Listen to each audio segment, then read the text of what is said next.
Chapter 12 The Rapture begins. First signs.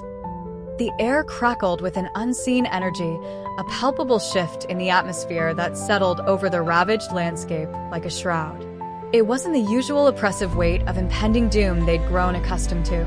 This felt different, charged with a holy electricity. A low hum, almost imperceptible at first, resonated deep within the earth, a vibrational tremor that seemed to reach into the very marrow of their bones. Sarah, her hand resting on the worn Bible clutched in her lap, felt at first a profound stillness, a hush that descended upon the desolate world, silencing even the mournful wind whistling through the skeletal remains of buildings. Around her, the small band of survivors huddled together, their faces etched with a mixture of awe and apprehension. They had prepared for the end, for the tribulation, for the fires of judgment, but this was beyond anything they had anticipated. This felt holy. The whispers started subtly, almost like the rustling of angels' wings. A few murmured prayers, a few shared glances of understanding, a collective holding of breath. Then a woman, her eyes shimmering with an ethereal light, gasped softly, "Look." Her gaze was fixed on the sky, and slowly, hesitantly, the others followed her line of sight. A brilliant, unearthly light began to emanate from the heavens, a celestial glow that pierced the oppressive darkness. It wasn't the harsh glare of the sun, but something softer, more radiant, a light that seemed to infuse the very air with warmth and hope. This wasn't the fiery wrath they'd braced themselves for. This was a beacon, a promise. As the light intensified, the hum intensified, building into a resonant chord that vibrated through the earth and into their souls. It felt like a song of immense power, a symphony of creation itself. Those who had ears to hear felt their hearts pounding, not in fear, but in a holy, overwhelming expectation. It was the song of their salvation, the triumphant call of their redemption. The wind, earlier a desolate keening, now seemed to carry whispers of ancient prophecies, words of comfort and promise echoing the divine song. John, a seasoned elder of their community, his face weathered by years of hardship, raised a trembling hand, a quiet murmur of prayer escaping his lips. He'd spent his life studying the scriptures, poring over the intricate prophecies of the end times, yet even he was speechless, overwhelmed by the sheer magnificence of the event unfolding before their eyes. He closed his eyes, surrendering to the divine music, allowing himself to be washed over by the holy light.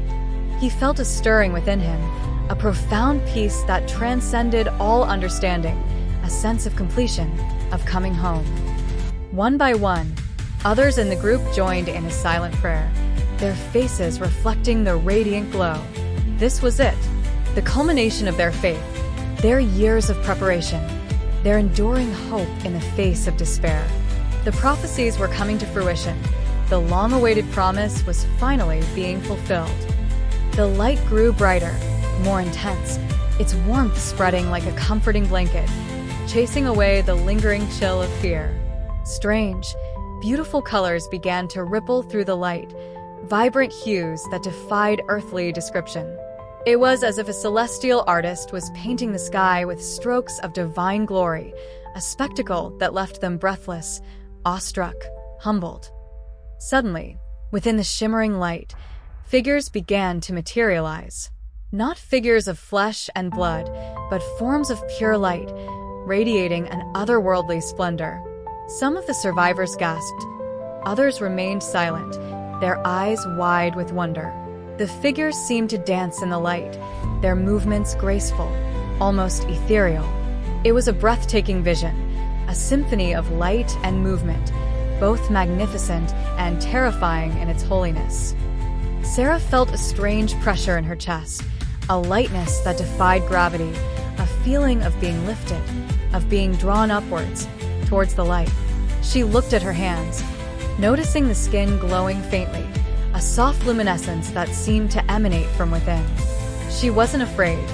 Instead, she felt a profound sense of peace, an overwhelming joy that filled her being. This wasn't death. This was something far greater, a transformation and ascension. This was the fulfillment of her faith, the culmination of a lifetime spent searching for meaning and purpose. Around her, the other survivors experienced similar sensations. Some wept openly, tears of joy mingling with their radiant light. Others smiled serenely, their faces radiating peace. The group hadn't anticipated the rapture to occur with such visual splendor. They expected a quiet disappearance, a silent transition to eternity. But the spectacle unfolding before their eyes was grand, divine, a spectacle of indescribable beauty and majesty, far surpassing their greatest expectations. The ground beneath them trembled, not with fear or destruction, but with a holy vibration, a sacred hum that resonated deep within their souls. It felt like the earth itself was rejoicing, celebrating the gathering of God's children. The celestial music soared, reaching new heights of glory, washing over them in waves of divine love and acceptance. It was as if the heavens were opening, the gates of eternity swinging wide to welcome them home. As the light intensified further, Sarah felt herself becoming weightless, lifted effortlessly toward the radiant glow. She could see the others around her, also rising, their bodies shimmering, bathed in a glorious light. Their faces were not those of fear or apprehension, but ones of serene joy, of profound peace, the ultimate acceptance. It was a moment of unparalleled hope, a fulfillment of faith beyond anything they could have imagined. There was no terror, no pain, only a breathtaking sense of love, of belonging, of being embraced by the divine light. The world below them, the world of pain and sorrow, faded into the background, becoming insignificant compared to the overwhelming glory that encompassed them. It was a moment of exquisite triumph, a testament to the unwavering faith that had sustained them through years of tribulation. The celestial choir soared, a symphony of trumpets and harps that echoed through the heavens. The light engulfed them, enveloping them in its radiant warmth. And as they ascended higher and higher, towards the source of the light, Sarah felt a profound sense of peace, a complete surrender to the will of God. This was the culmination of a journey, the end of a struggle, the beginning of eternity. The world below was fading, but their faith, their hope, their love were soaring to heights beyond comprehension, carried on the wings of angels and the radiant light of their Lord's glorious return. This was the rapture, a glorious, magnificent ascension, a testament to the enduring power of faith and the unwavering love of God. Their journey had ended, but their eternity had just begun. The sounds and sights of the transformation were so magnificent, so utterly beautiful that all fears were completely forgotten. There was only the love and hope of salvation. The light enveloped them completely, and they were home. Spiritual transformation. The light, initially blinding, softened, revealing a breathtaking panorama. Gone were the ravaged landscapes, the shattered cities, the haunting remnants of a fallen world. In its place was a boundless expanse of pure, radiant energy, a celestial canvas painted with hues beyond human comprehension. It was a landscape of unimaginable beauty, a testament to God's boundless creativity and love. Sarah, still awash in the overwhelming joy of the rapture, found herself looking down at the world she'd left behind, a world she'd fought so hard to survive. She saw, not with physical eyes, but with a new spiritual clarity, the depth of God's grace in sustaining them through such harrowing times. The fear and desperation, the relentless struggle for survival, all seemed distant now, faint echoes in the overwhelming symphony of celestial glory. Beside her, David, his face serene and radiant, reached for her hand. His grip was firm, reassuring, a tangible connection amidst the ethereal beauty surrounding them. Their eyes met, and in that single glance, a lifetime of shared experiences, of faith tested and strengthened, was conveyed. He whispered, his voice a gentle murmur, barely audible above the celestial choir. "It's real, Sarah. It's truly real." Tears of joy streamed down her face, tears that were not of sorrow, but of profound relief, gratitude, and overwhelming love. This wasn't merely an escape from suffering. It was an ascension into a realm beyond imagination. The transformation wasn't just physical, it was spiritual. As they ascended, a profound shift occurred within them, a cleansing of the soul that went beyond the mere absence of earthly pain and suffering. The weight of sin, the burden of past mistakes, the anxieties and fears that had clung to them like shadows for so long, all dissolved, leaving behind a sense of pure, unadulterated joy. They felt lighter, purer, their spirits cleansed and renewed, as if reborn into a state of perfect grace. They weren't alone. Around them, countless others ascended, a vast multitude of believers, a sea of faces both familiar and unknown. There were those they'd known, those who had shared their faith, their struggles, their hopes. There were also those they'd only encountered briefly, perhaps a fleeting encounter in the midst of the chaos, yet their connection was undeniable, forged in the crucible of shared faith. Each face radiated with the same peace, the same joy, the same overwhelming sense of belonging. It was a reunion of souls, a gathering of God's children, a testament to the universal power of faith. The celestial choir swelled, its harmonies weaving intricate patterns of light and sound. Angels, beings of pure light and ethereal beauty, soared around them, their wings shimmering like 1,000 stars. They weren't intimidating. Rather, they radiated a warmth and kindness that instilled a profound sense of safety and belonging. It was a manifestation of God's love, a tangible expression of His grace and mercy. As they continued their ascent, Sarah began to experience a deeper understanding of God's Word, a clearer vision of His plan. The Scriptures, once merely words on a page, now resonated with a profound depth of meaning. It was as if the very essence of God's message was being infused into her being, transforming her understanding on a cellular level.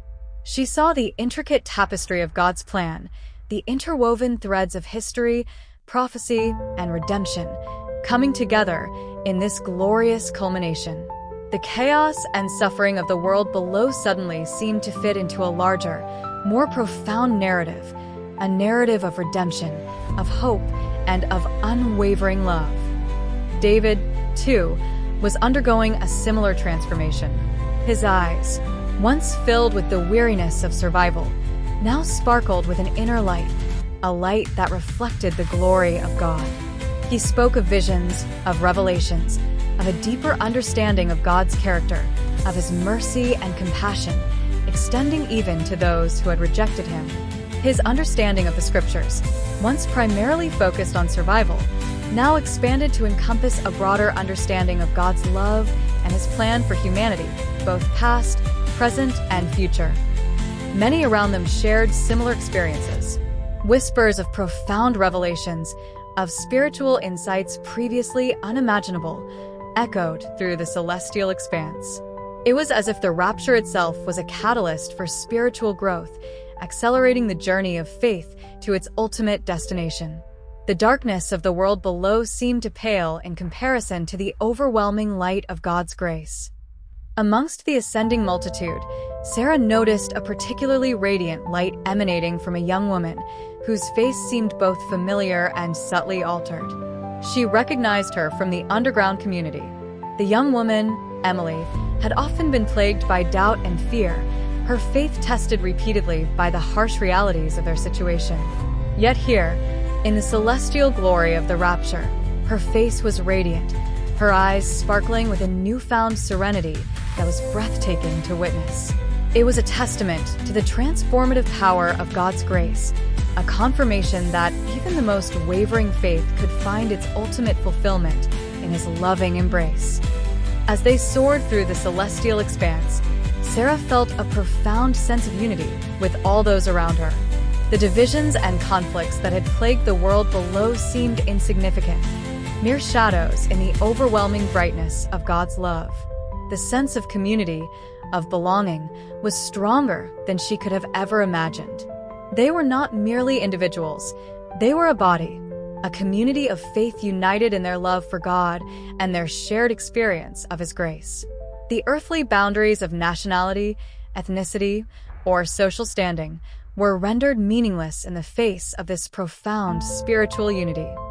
The celestial journey felt timeless. There was no sense of urgency, no fear of the unknown. Instead, there was a profound sense of peace, a complete surrender to God's will. They were in His hands, safe and secure, enveloped in His infinite love. The world left behind, with all its pain and suffering, felt distant and unreal, a faded memory that held no power over them anymore.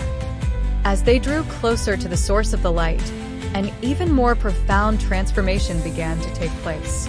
It wasn't a physical change, but a spiritual metamorphosis, a gradual unveiling of their true selves. Layers of earthly desires, of worldly ambitions, of ingrained habits, peeled away like discarded veils, revealing a purity, a holiness that had always been within them but had been obscured by the shadows of earthly existence. The transformation was both exhilarating and humbling. It was an awakening, a realization of their true potential, their divine purpose, their inherent worth in the eyes of God. They felt a sense of gratitude and humility that went beyond words, a deep appreciation for the sacrifice Christ made for them, for the boundless mercy and love that had brought them to this glorious moment. This was not just an ascension into heaven, it was a resurrection of the soul.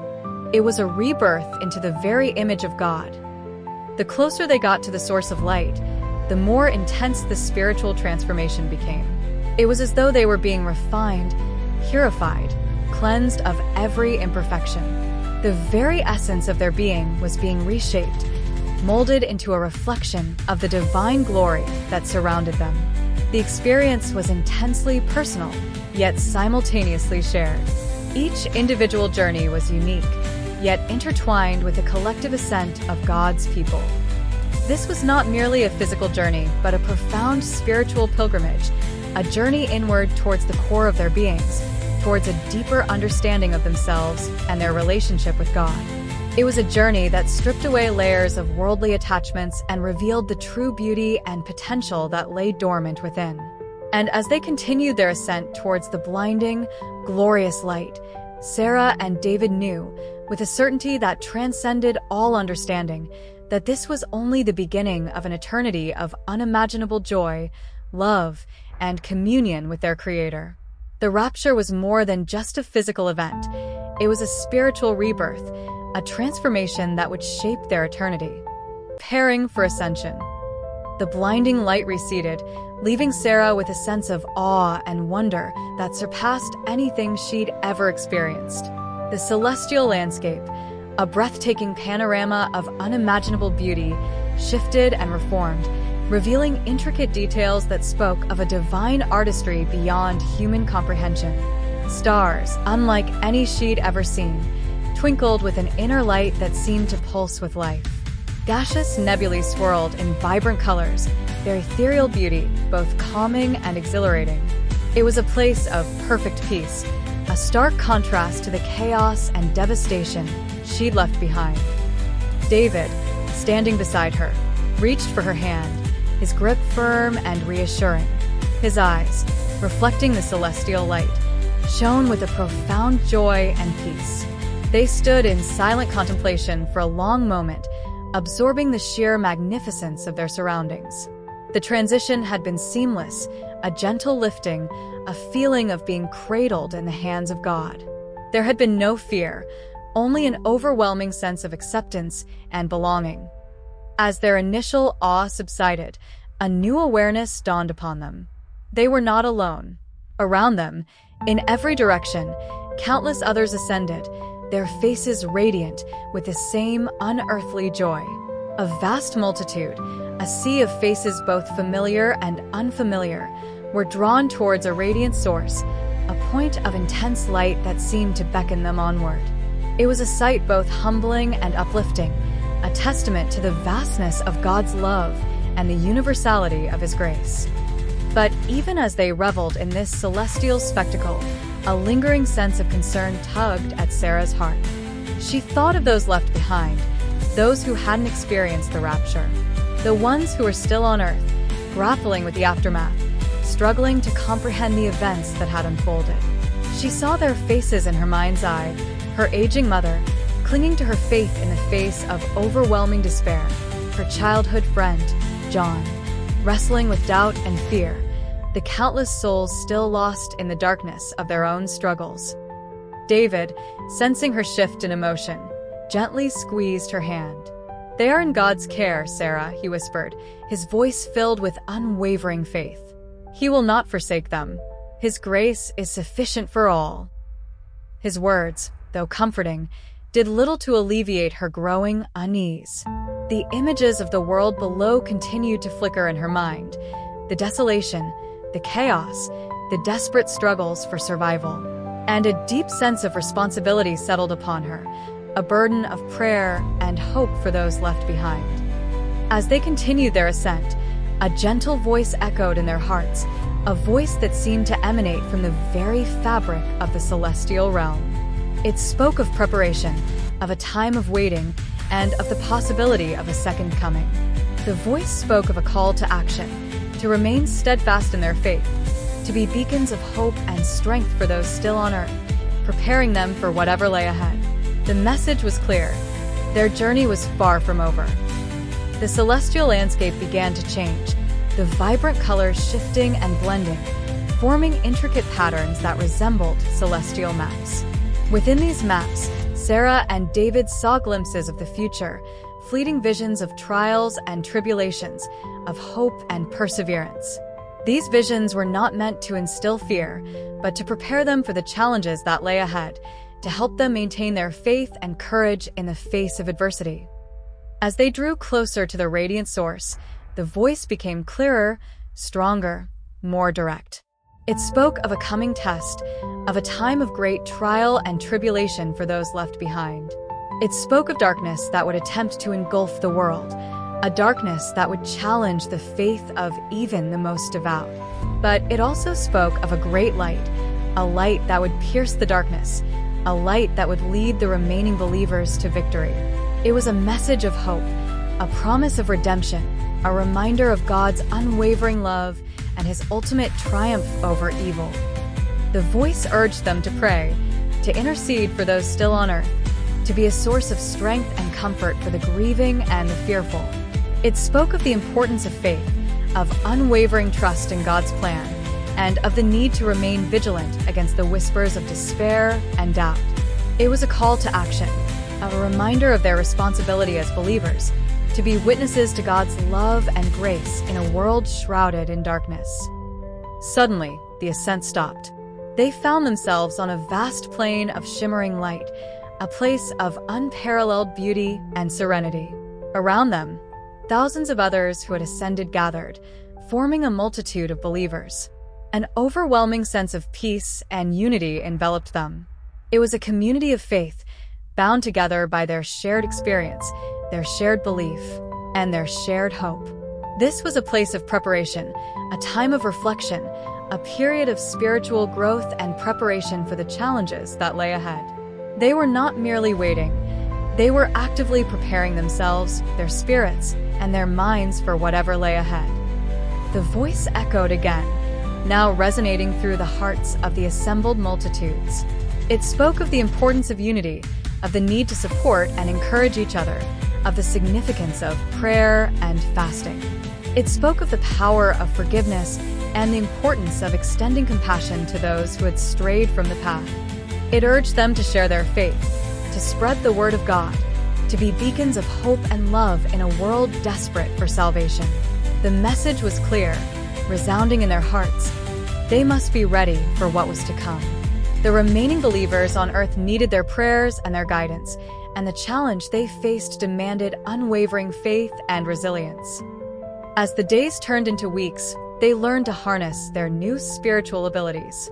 They discovered a deep wellspring of faith, a strength that came from the very core of their beings.